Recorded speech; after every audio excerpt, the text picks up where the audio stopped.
नमस्कार मित्रांनो, मी तुमचा मित्र मोटिवेशनल ट्रेडर. तर आज आपण एक नवीन टॉपिक घेऊन येत आहोत.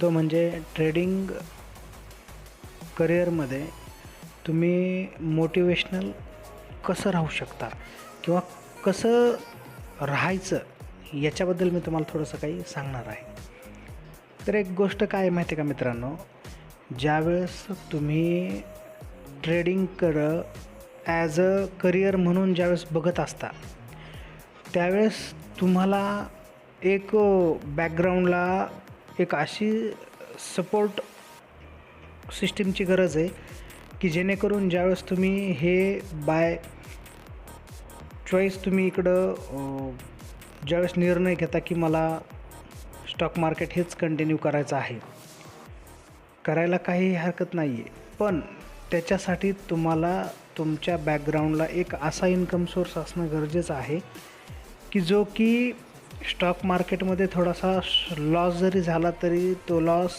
त्या दुसऱ्या इन्कम सोर्समधून आपला भरून निघला पाहिजे.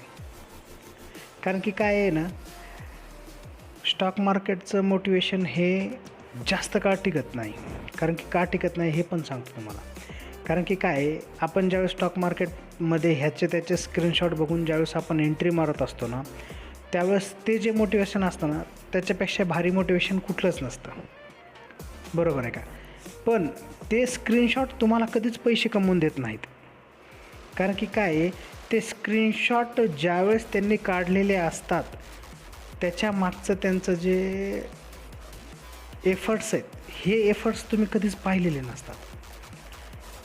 आणि काय माहिती आहे का, प्रत्येक ट्रेडर, आता मी आजपर्यंत भरपूर असे ट्रेडर बघितलेत की खोटं सांगत नाही, अक्षरशः एवढे यूट्यूबर्स आहेत की ज्यांनी फेक स्क्रीनशॉट लावून लोकांना एवढं गंडवलं आहे की विचार करता कामा नाही. अक्षरशः एवढं वाईट वाटतं आहे की बाबा, ज्या गोष्टीमधून तुम्ही लोकांना मोटिवेट करताय, स्क्रीनशॉट दाखवताय, ती एक चुकीची पद्धत आहे ना. हां, मला काय म्हणायचं आहे, ज्यावेळेस तुम्ही स्क्रीनशॉट बघत असताना त्यावेळेस तुम्ही त्या स्क्रीनशॉटची व्यवस्थित पडताळणी करा की ते स्क्रीनशॉट खरे आहेत का, त्या स्क्रीनशॉटच्या मागचं जे बॅकग्राऊंड आहे ते नक्कीच त्या स्ट्रगलचा पार्ट आहे का, का उगं काहीतरी एडिट केलं आहे आणि स्क्रीनशॉट तुम्हाला दाखवते, तुमच्याकडून क्लासेसची फीस घेते, तुमच्याकडून क्लासला जॉईन करून घेतात आणि त्याच्यानंतर मग तुम्हाला काहीच बेनिफिट मिळत नाहीत. मी असे भरपूर जण लोक बघितलेत की ज्यांनी फक्त क्लास करायचा म्हणून केला आहे, पण त्याच्यामध्ये त्यांना बिलकुल कुठल्याही पद्धतीचं बेनिफिट मिळालेलं नाही. कारण की काय माहिती आहे का, मार्केटमध्ये ज्यावेळेस तुम्ही काम करत असताना त्यावेळेस तुम्हाला सांगतो, एक मेन गोष्ट काय माहिती आहे का, मार्केटमध्ये तुमची सायकॉलॉजी ज्यावेळेस तुम्ही मार्केट वॉच करत असता किंवा तुमची पोझिशन चालू असते त्यावेळेस तुमची सायकॉलॉजी कशी वर्क करते हे सगळ्यात महत्त्वाचं आहे. आणि सायकॉलॉजी तुम्हाला काही 10 आणि 15 दिवसामध्ये समजणार नाही. तुम्हाला त्याच्यासाठी महिने घालावे लागतील. तुम्हाला त्याच्यासाठी रोज ॲनालिसिस करावं लागेल आणि ॲनालिसिस केल्यानंतर स्टॉक कसा मूवमेंट करतो, निफ्टी 50 कशी मूवमेंट करते, त्याच्यानंतर बँक निफ्टी कशी मूवमेंट करते, तुम्हाला ह्या गोष्टी सगळ्या बघाव्या लागतील.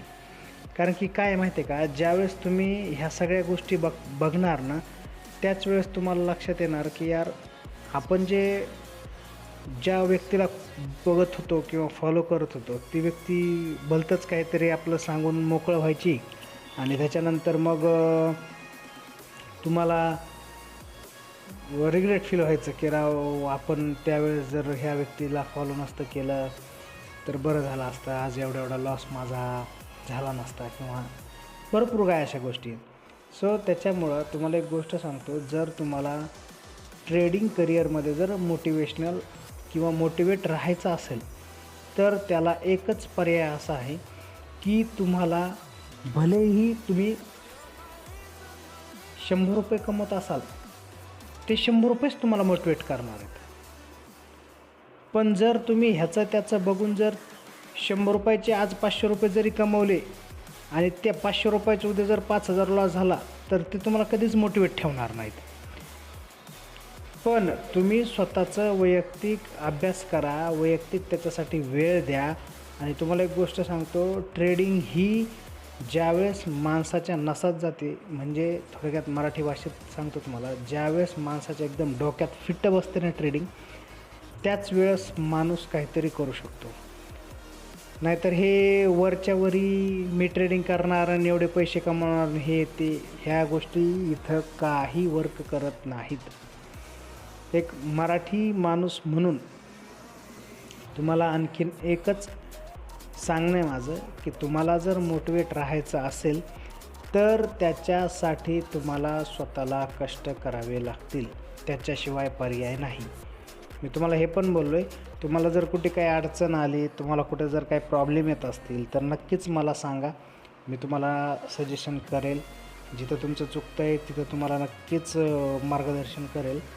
हे बघा, विषय काय माहीत आहे का, मी जर तुम्हाला शिकवत असेल तर उलटा त्याच्यामध्ये फायदा माझा आहे. भलेही आज तुम्हाला फ्रीमध्ये शिकवतो आहे, मी आज तुम्हाला माझा टाईम देतो आहे. हा टाईम तुम्हाला देतो आहे म्हणजे कुठं ना कुठं तरी मलासुद्धा त्याचं बेनिफिट आहे. ते म्हणजे कसं, की तुम्हाला जे देणारं नॉलेज आहे त्या नॉलेजमधूनच माझंसुद्धा नॉलेज इन्क्रीमेंट होतं आहे, इन्क्रीज होतं आहे. म्हणजे काय होतं, ज्यावेळेस तुम्ही एखादा क्वेश्चन करता आणि ते क्वेश्चन केल्यानंतर ज्यावेळेस तुम्हाला त्याचं आन्सर पाहिजे असतं आणि त्या क्वेश्चनचं आन्सर जर मला येत नसेल तर मी ते सर्च करतो, बघतो आणि ते बघितल्यानंतर मी तुम्हाला व्यवस्थित कशा पद्धतीने ते गोष्ट क्लिअर करायची हे तुम्हाला ज्यावेळेस समजून सांगतो त्यावेळेस मी सुद्धा आधी प्रिपेअर होऊन तुम्हाला समजून सांगत असतो. त्याच्यामुळं त्याच्यामध्ये माझा पण बेनिफिट हा आहे की मला पण भरपूर काही शिकायला मिळतं आणि मी शिकलेलं तुम्हाला पण मी ज्यावेळेस सांगतो त्यावेळेस आणखीन माझी प्रॅक्टिस होत असते. सो त्याच्यामुळं तुम्हाला कुठल्या पद्धतीचा डाऊट असेल किंवा काही क्वेरीज असतील त्या नक्कीच कमेंट करा, पिन करा, मॅसेज करा. तुमच्या ज्या काही क्वेरीज असतील त्या नक्कीच मी सॉल्व करण्याचा प्रयत्न करेल. तर आजचा मोटो माझा हाच होता की मराठी माणसाने इतरत्र न भरकटता किंवा स्क्रीनशॉटसारख्या गोष्टी न बघता त्याच्यामागं न पळता फक्त आणि फक्त एकच गोष्ट फॉलो करायची, ती म्हणजे फक्त 3 ते 4 महिने स्टॉक मार्केटचे व्हिडिओज व्यवस्थित रोज बघणे, एवढंच कार्यक्रम करायचा, ह्याच्यापेक्षा बाकी काहीच नाही करायचं. आणि त्याच्यानंतर ज्यावेळेस तुम्हाला गोष्टी समजायला लागतील, ट्रेंड लाईन काय आहे, सपोर्ट काय आहे, रेजिस्टन्स काय आहे, त्याच्यानंतर मग तुम्ही हळूहळू मार्केटमध्ये सुरुवातीला बँक निफ्टी याच्यावरती वॉच ठेवा, त्याच्यानंतर स्टॉक बघा. ह्या गोष्टी हळूहळू करत राहा, जेणेकरून तुमचं नॉलेज पण इन्क्रीज होत जाईल आणि तुम्हाला भरपूर गोष्टी समजून पण जातील. पण तुम्ही डायरेक्टच कोणाचं तरी स्क्रीनशॉट बघणार, अकाउंटला पैसे टाकणार, ट्रेड घेणार आणि मग डायरेक्ट लॉस होणार आणि तुम्ही मार्केटतून आऊट होणार. हे माझ्या जवळच्या लोकांसोबत असे किस्से भरपूर घडलेले आहेत. सो त्याच्यामुळं तुम्ही असं काही कुठल्या गोष्टीमध्ये पडू नका अडकून, जेणेकरून होईल तेवढं आपल्या वैयक्तिक. ज्यावेळेस तुम्ही शाळेमध्ये जात असता त्यावेळेस तुम्ही काय करता, 1ली, 2री, 3री असंच जाता ना, का डायरेक्ट 5वीला बसता? नाही बसत. 1ली, 2री, 3रीच करावं लागते ना. अ आ इ ई ज्यावेळेस शिकतो त्याच्यानंतरच पुढचा पार्ट येतो ना. ते तसंच आहे, ज्यावेळेस तुम्ही व्हिडिओज बघताल, ज्यावेळेस तुम्हाला मार्केटचं थोडंफार नॉलेज येईल त्याच्यानंतरच तुम्ही पुढचं पाऊल टाका. आणि नक्कीच जर कुठं अडचण आली तर मला मॅसेज करा, कमेंट करा, तुम्हाला नक्कीच हेल्प करण्याचा एक प्रयत्न करेल मी. चला आज इथंच थांबूया. Okay, thank you.